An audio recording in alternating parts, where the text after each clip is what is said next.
സ്നേഹമുള്ള സഹോദരങ്ങളെ, പ്രഭാതവന്ദനം.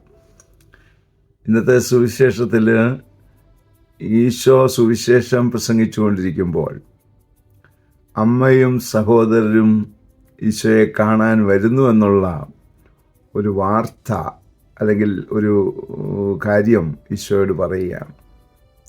ഈശോ ഉടനെ പറയുന്നു, ആരാണ് എൻ്റെ അമ്മ, ആരാണ് എൻ്റെ സഹോദരർ?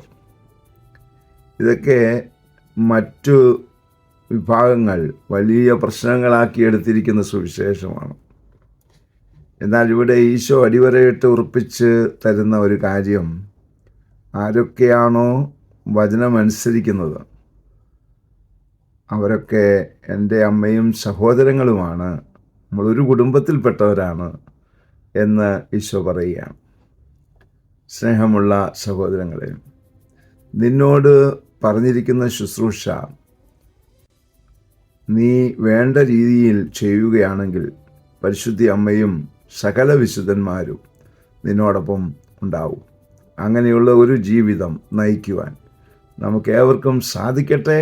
അതിനായി പ്രാർത്ഥിക്കുന്നു. പരിശുദ്ധ അമ്മയെ സഹായിക്കണേ. വിശുദ്ധ ഔസേപ്പ് പിതാവേ, ഞങ്ങൾക്ക് വേണ്ടി പ്രാർത്ഥിക്കണേ. പരിശുദ്ധാത്മാവേ, എഴുന്നള്ളി വരണേ. പരിശുദ്ധ പരമ ദിവ്യകാരുണ്യത്തിന് നേരവും ആരാധനയും സ്തുതിയും പുകഴ്ചയും ഉണ്ടായിരിക്കട്ടെ. ആമേൻ. ഉള്ളിൽ വസിക്കാൻ വരണേ, ദാഹിച്ചു നിന്നെ ഞാൻ തേടുന്നു. സ്വർഗം തുറന്നിറങ്ങി നീ വരണേ, ദാഹിച്ചു നിന്നെ ഞാൻ തേടുന്നു. സ്വർഗം തുറന്നിറങ്ങി നീ വരണേ.